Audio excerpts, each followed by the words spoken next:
하나님과 우리의 관계는 약속에 의해 이루어집니다. 하나님은 그의 백성들을 위한 일을 매번 약속과 성취의 방식으로 이루어 가십니다. 먼저 그 일에 대한 약속을 주시고 정한 때 그 약속을 이루십니다. 언약이라는 전문 용어가 생겨난 이유가 그 때문입니다. 하나님은 아브라함의 자손들에게 가나안 땅을 주시겠다고 약속하셨고 그렇게 하셨습니다. 다윗의 자손으로 메시아 그리스도를 보내겠다고 약속하셨고 그렇게 하셨습니다. 특별한 사람들에게만 부어주시던 성령을 때가 되면 모든 이들에게 부어주시겠다고 약속하셨고 역시 약속대로 그러한 시대를 열으셨습니다. 다른 모든 중요한 일도 다 마찬가지로 이런 식입니다. 하나님은 약속을 주시는 하나님이시고 단 한 번도 약속을 어기신 일이 없으십니다.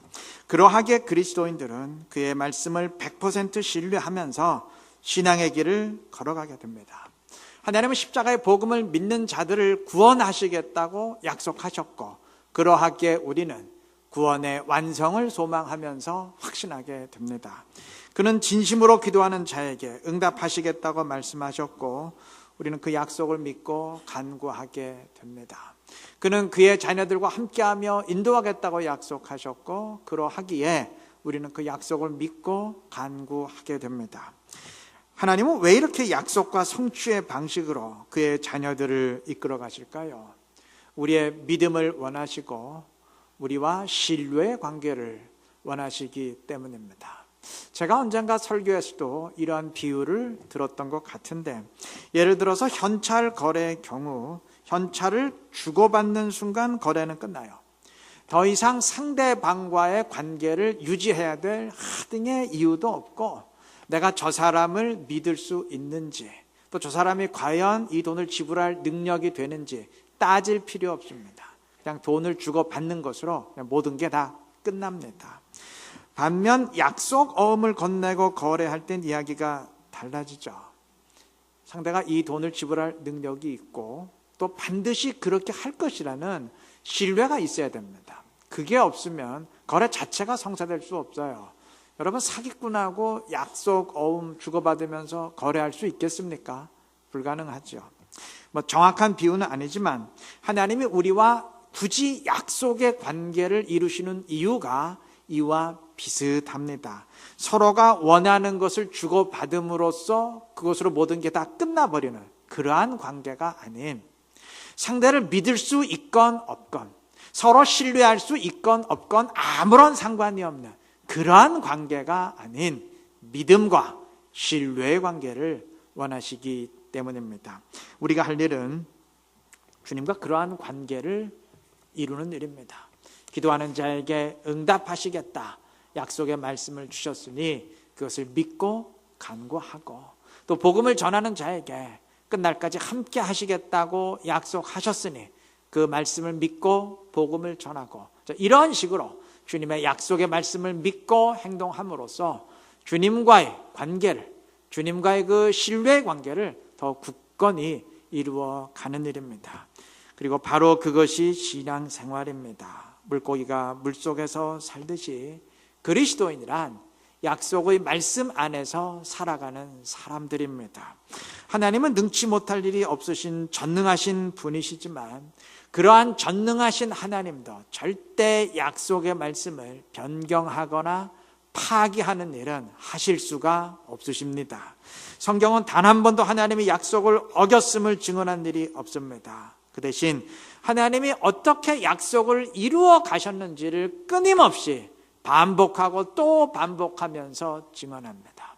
그러한 거듭되는 증언을 들으면서 우리 그리스도인들은 하나님이 단 한 번도 약속을 어기신 적이 없는 지금까지 모든 약속을 다 이루어 오신 분이기에 역시 우리에게 주신 약속의 말씀도 이루실 것을 믿고 신앙의 용기와 힘을 얻게 되는 겁니다. 오늘 본문은 사무엘서의 마지막 장 내용인데 다윗의 인구조사 범죄와 그에 따른 재앙을 기록했습니다. 결론부터 말씀드리면 하나님은 다윗의 범죄로 인해 이스라엘을 치셨고 이 일로 인해서 무려 7만 명의 사람들이 죽었습니다. 다윗 한 사람의 범죄 때문에 정말 어마어마한 숫자의 사람들이 죽었습니다. 다윗은 17절의 증언처럼 여호와께 부르짖습니다. 나는 범죄하였고 나는 악을 행하였지만 이 사람들은 무슨 죄가 있습니까? 저와 저의 집을 치십시오. 맞는 말이죠. 지금 범죄한 것은 다윗이에요. 백성들은 범죄한 적이 없어요. 그런데 왜 다윗은 치지 않냐고, 백성들 7만 명을 대신 죽입니까? 말이 안 되잖아요. 전혀 이치에 맞지 않지 않습니까? 그런데 성경에는 이러한 일들이 왕왕 벌어집니다. 하나만 예를 들면 창세기 12장에 의하면 아브라함이 하나님의 명령을 따라 가나안 땅으로 갔을 때 그 땅에 기근이 들자 그 땅을 떠나서 애굽으로 이주했습니다. 그리고 그곳에서 자기 아내 사레를 누이라 속였다가 그만 바로에게 아내 사레를 빼앗기게 됩니다. 자, 이때 하나님은 창세기 12장 17절의 증언처럼 이 사건에 즉각 개입하셔서 바로와 바로의 집에 큰 재앙을 내리셨습니다. 여러분, 여기서 잘못을 한 것은 아브라함이지 바로가 아닙니다. 아브라함이 하나님이 지시하신 곳에 머물지 못하고 떠난 것이, 다른 곳으로 이주한 것이 그게 잘못이고, 또 아내를 누이라고 속인 게 잘못이에요. 그런데 잘못을 범한 아브라함은 보호하시면서 애꿎게도 바로와 그 집에 큰 재앙을 내리셨어요. 이건 공정하지 못한 일이에요. 말이 안 되는 일입니다. 이러한 사건들을 보면서 아브라함이나 다윗은 하나님이 편애하시는 사람이기 때문에 차마 치지 못하고 대신 다른 사람들을 치신 것이다. 그러니까 동쪽에서 뺨 맞고 대신 서쪽에 화풀이한 것이다. 이렇게 생각하신다면 오산입니다. 아무렴 하나님이 그래 사적인 감정에 치우쳐서 그 인간의 수준에도 못 미치는 일을 하겠습니까? 인간도 정의로운 사람은 이렇게 편애하는 식으로 일을 처리하지 않잖아요. 하나님이 이렇게 하신 이유는 약속을 이루셔야 하기 때문입니다. 약속을 지키시기 위함입니다. 이미 하나님은 아브라함에게 약속을 주셨어요. 너와 네 자손으로 인해서 모든 민족이 복을 받을 것이니라. 아브라함은 몰랐겠지만 이 약속은 갈라디아서의 증언처럼 아브라함의 자손 예수 그리스도를 통해서 세상의 모든 민족을 구원하시겠다는 인류의 구원 약속이었습니다. 그리고 역시 갈라디아서의 증언처럼 그 자손은, 다시 말해서 아브라함의 자손 그리스도는 하갈이나 다른 여인들을 통해서가 아니고 반드시 사례를 통해서 족보가 이어져야 됩니다. 근데 지금 아브라함이 그 아내 사례를 빼앗겼어요. 그럼 이제 이 약속 어떻게 됩니까? 여러분, 창세기 12장의 증언은 아브라함이 아내 사례를 빼앗겨서 가정이 파괴될 위기가 닥쳤지만 하나님이 즉각 개입하셔서 아브라함을 구원해 주셨다. 그의 가정을 지키셨다. 이런 남의 가정사가 아니에요. 그 남의 가정 얘기 알아서 뭐 하겠어요? 그 뭐 할 일 없다고 성경에 그걸 우리에게 알려주셨겠어요? 이것은 하나님이 주신 인류 구원의 약속이 선포되자마자 아브라함의 불순종으로 인해서, 아브라함의 잘못으로 인해서 무효가 될 위기에 처했지만 하나님이 즉각 개입하셔서 결국은 약속대로 이루어지게 하셨다 하는 증언입니다.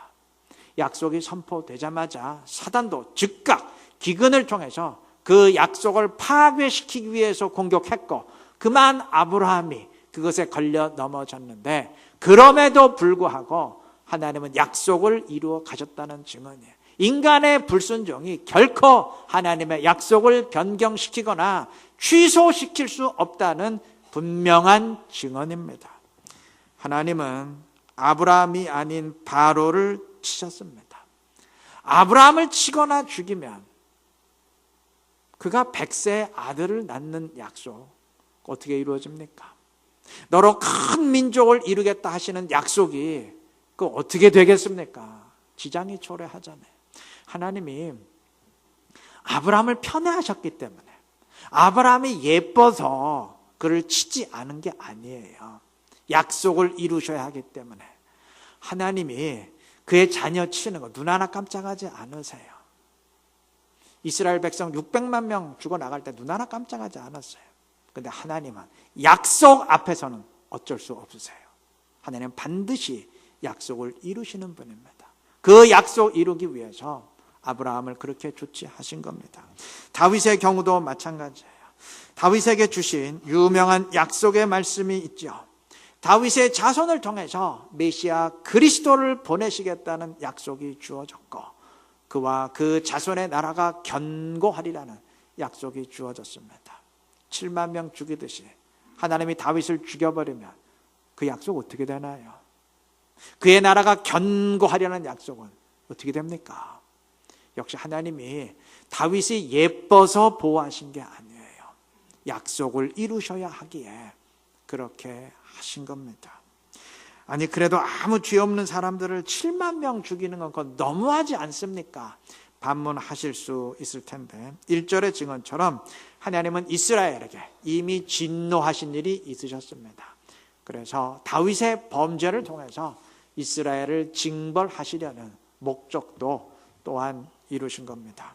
여러분, 하나님은 약속을 주시고 반드시 이루시는 분입니다. 성경이 반복하고 또 반복하면서 약속을 반드시 지키시는 하나님의 모습을 증언할 때, 약속을 받은 우리 그리스도인들은 신앙의 힘과 용기를 얻게 됩니다. 내가 어떤 상황 가운데 있건 나와 함께 하시겠다는 임마누엘 주님의 약속이 있습니다. 내가 기도할 때 들으시겠다는 약속이 있습니다. 열망할 때 성령을 부으시겠다는 약속이 있습니다. 그리고 그 무엇보다 가장 중요한 약속, 예수를 믿는 자녀들에게 하나님 나라의 구원을 주시겠다는 약속이 주어졌어요. 그리고 그 나라에서 반드시 더 크게 갚으시리라는 주님의 약속이 주어졌습니다. 약속을 이루어 가시는 하나님에 대한 그 반복되고 또 반복되는 증언들은 너도 약속을 받은 자녀 아니냐 하는 격려의 메시지입니다. 약속을 붙드시고 신앙생활 하시기를 바랍니다.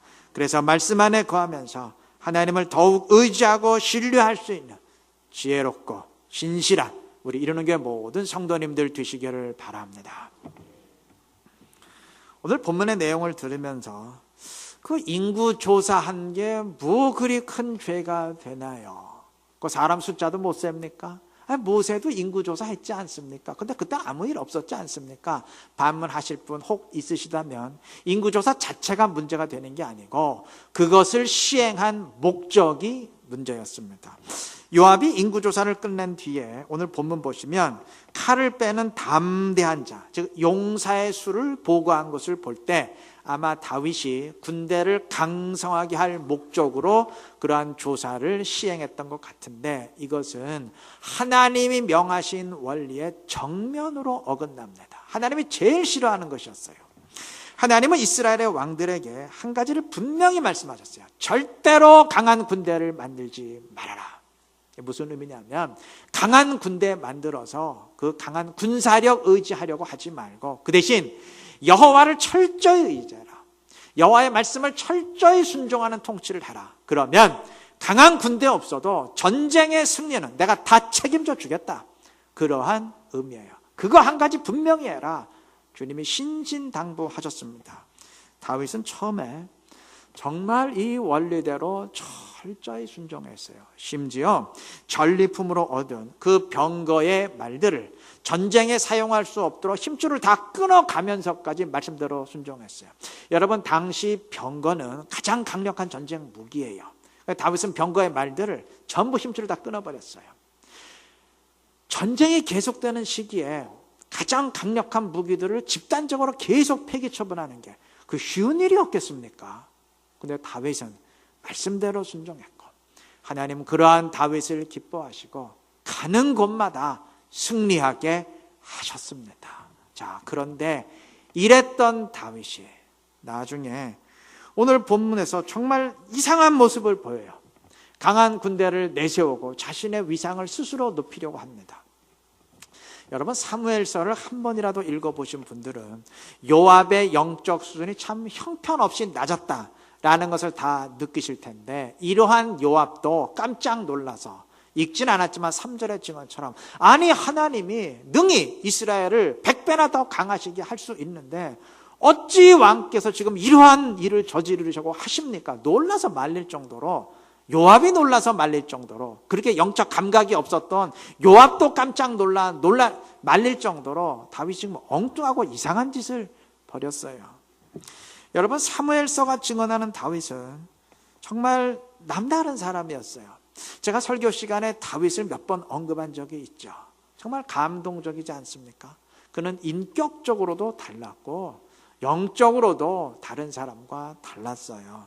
그에 대한 증언을 하나하나 읽다 보면 그가 철저히 하나님의 뜻을 중심으로 판단하는 사람이었음을 새삼 깨닫게 되고, 이런 다윗이었기 때문에 하나님이 그에게 복을 주시고 가는 곳마다 이기게 하셨구나. 하나님이 이런 다윗을 축복하지 않았으면 그게 더 이상할 뻔했구나. 고개를 끄덕이게 됩니다. 만약 사무엘서가 24장의 고발 없이 끝났더라면 결론이 그렇게 굳어질 뻔했어요. 그런데 이 마지막 증언이 모든 것을 다 반전시켜버려요.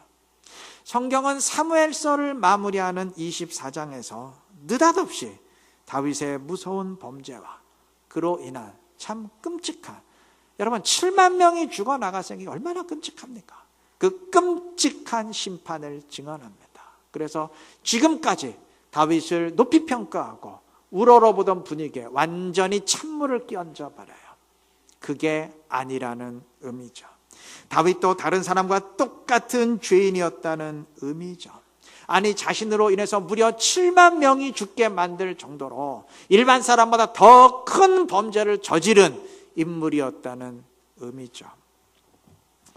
하나님이 다윗을 높이시고 인도하신 것은 그가 남달리 신실하고 위대한 사람이었기 때문이 아니고, 물론 위대한 점도 있었지만 그럼에도 궁극적으로 하나님이 은혜를 베푸셨기 때문이라는 의미죠. 다윗이 특별했기 때문이 아니고 그에게 베푸신 은혜가 특별했기 때문이라는 의미입니다. 그 앞에 23장의 증언 역시 마찬가지예요. 23장은 다윗의 뛰어난 용사들을 한 명 한 명 열거를 했는데 맨 마지막에 느닷없이 우리아를 언급하는 것으로 마무리했어요. 우리아가 누군가요? 밧세바 남편이죠.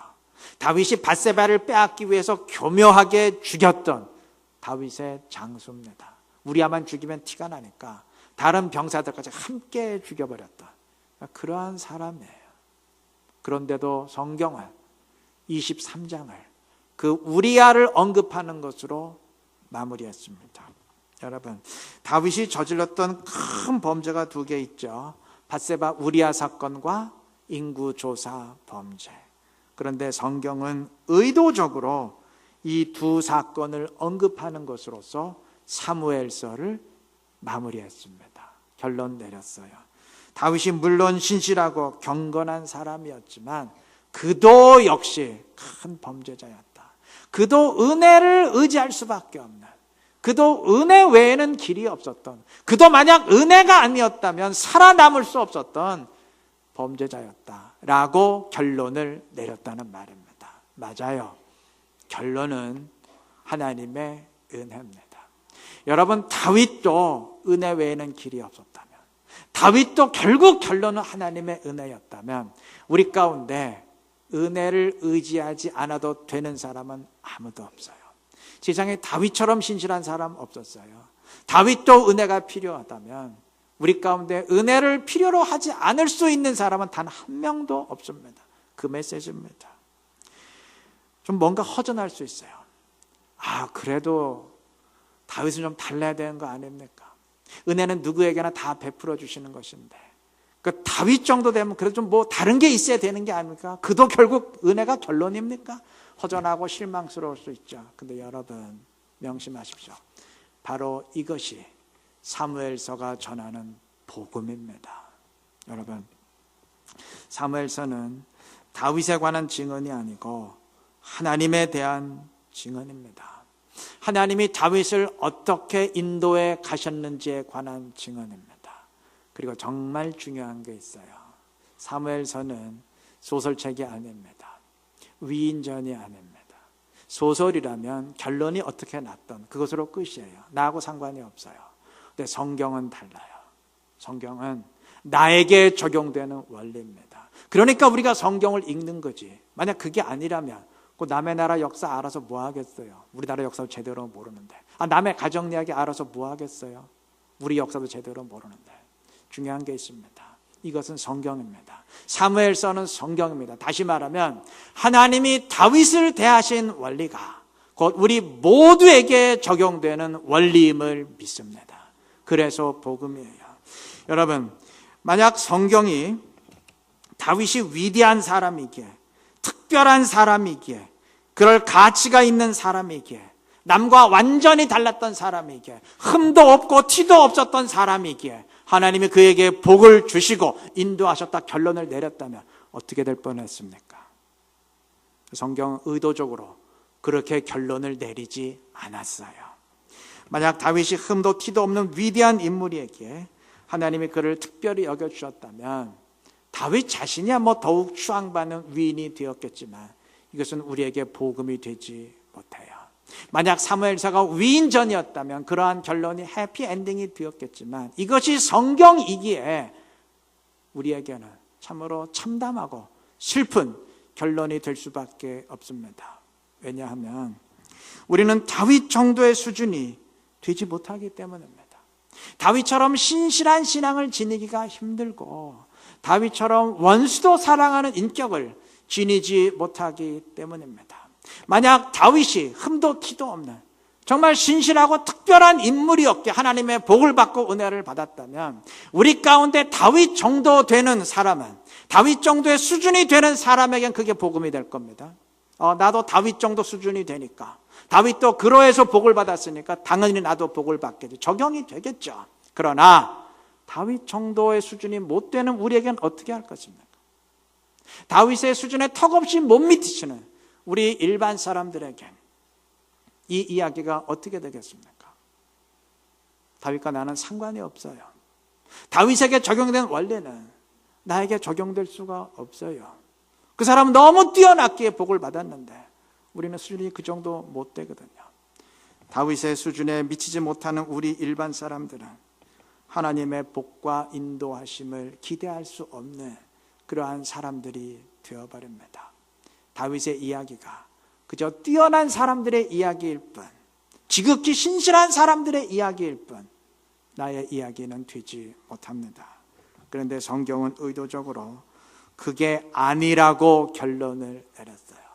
여러분, 우리 가운데 아마 살인을 저지른 사람은 없을 겁니다.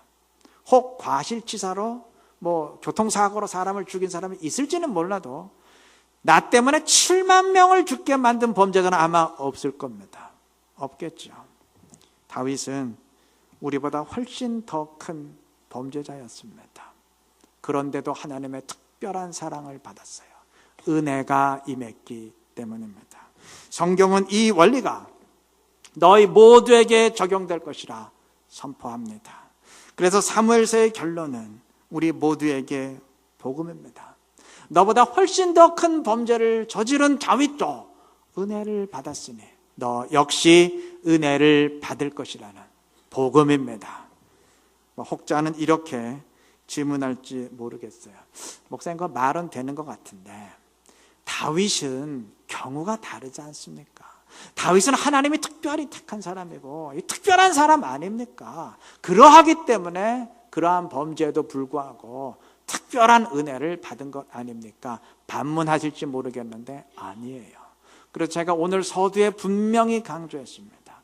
여러분, 아브라함에게 은혜를 베푸신 거는 아브라함이 예뻐서 그런 게 아니죠. 다윗에게 은혜를 베푸신 건 다윗이 예뻐서 그런 게 아니라고 강조했죠. 하나님이 다윗에게 은혜를 베푸신 이유는 딱 한 가지입니다. 그에게 약속이 주어졌기 때문입니다. 하나님은 약속을 이루어야 하시기 때문에 다윗을 보호하시고 은혜를 베푸셨습니다. 하나님은 약속을 받은 자에게 특별한 은혜를 베푸십니다. 그러하기에 이것이 우리 모두에게 복음입니다. 왜냐하면 우리 모두는 하나님의 약속을 받은 그의 자녀들이기 때문입니다. 믿는 자를 구원하시겠다는 하나님 나라의 약속이 우리 모두에게 주어졌어요. 우리는 그 약속을 받은 자녀들입니다. 그 외에도 열망하는 자녀에게 성령을 부으시고 함께 하시겠다는 약속이, 기도하는 자에게 응답하시겠다는 약속 등등이 주어졌습니다. 우리는 오늘도 하나님과 약속의 관계를 이루어가는 사람들인 줄로 믿습니다. 그러하기에 하나님이 약속을 이루시기 위해서 범죄한 다윗에게도 은혜를 베푸셨다는 본문의 선포는, 그리고 이 원리가 너희 모두에게 똑같이 적용될 것이라는 선포는 우리에게 복음입니다. 그리스도인들은 은혜 때문에 주님 앞에 나온 사람들이고 은혜 때문에 교회를 이룬 사람들입니다. 본문 18절 이하의 증언처럼 다윗은 범죄한 뒤 아리우나의 타작 마당에서 번제와 화목제를 드렸고 하나님은 그 회개를 받으시고 재앙을 멈추심으로 다윗의 죄를 사해 주셨습니다. 명심할 것은 역대하 22장 1절의 증언처럼 바로 그 자리가 솔로몬의 성전이 세워지는 자리가 된다는 사실입니다. 바로 그 자리에 하나님은 성전을 세우셨어요. 특별히 전달하는 의미가 있겠죠. 여러분, 성전이 세워진 아리우나의 타작 마당은 승리의 장소가 아닙니다. 다윗이 얼마나 많이 승리했는지 몰라요. 주변의 이방 나라를 다 정복할 정, 그는 승리자였습니다. 그런데 그 장소는 다윗이 사방의 적들을 다 물리치고 승리하고 개선한 장소가 아니었어요. 그 대신 그가 범죄함으로 회개의 제사를 드리고 하나님이 그의 죄를 사해 주신 은혜의 자리였습니다. 하나님은 그 자리에 성전을 세우셨습니다. 하나님은 성전을 승리의 장소가 아닌 회개의 장소, 은혜의 장소에 세우셨습니다. 왜 그러셨을까요? 일부러 그러실 겁니다. 성전은 승리자를 위한 곳이 아니라는 말입니다. 승리를 거두고 자신만만한 자들이 들어오는 장소가 성전이 아니라는 얘기입니다. 그 대신 죄인임에도 불구하고 하나님의 은혜를 받은 자들, 하나님께 받은 약속으로 인해서 은혜를 입은 자들이 들어오는 곳이 성전이라는 의미입니다. 오늘날 교회도 마찬가지입니다. 그러하기에 이것이 우리에게 복음입니다. 여러분, 만약 교회가 승리자를 위한 곳이었다면, 승리한 뒤 자신만만한 사람들이 들어오는 곳이었다면, 그리 내세울 것이 없는 우리는 어떻게 될 뻔했습니까? 어떻게 이 자리에 들어올 뻔했습니까? 주님은 복음을 선포하셨습니다. 주님은 승리한 자들아, 성공한 자들아, 다 내게로 오라 말씀하지 않으셨어요. 그런 대신 수고하고 무거운 짐을 진 자들아, 죄에 허덕이는 자들아, 다 내게로 오라 말씀해 주셨습니다. 은혜가 필요한 자들아, 죄 사함의 은혜가 필요한 죄인들아, 다 내게로 오라 말씀해 주셨습니다. 그리하기에 그것이 복음입니다. 우리는 약속 때문에 은혜를 받은 사람들이고 그의 은혜 때문에 소망을 지닌 사람들입니다. 은혜를 깨닫고 은혜에 이끌리는 신앙생활 하시기를 바랍니다. 그래서 주님의 더 큰 은혜를 체험하면서 주의 뜻을 함께 이루고 주님과 늘 동행할 수 있는 우리 이룬교회 모든 성도님들 되시기를 그리스도 이름으로 축원합니다.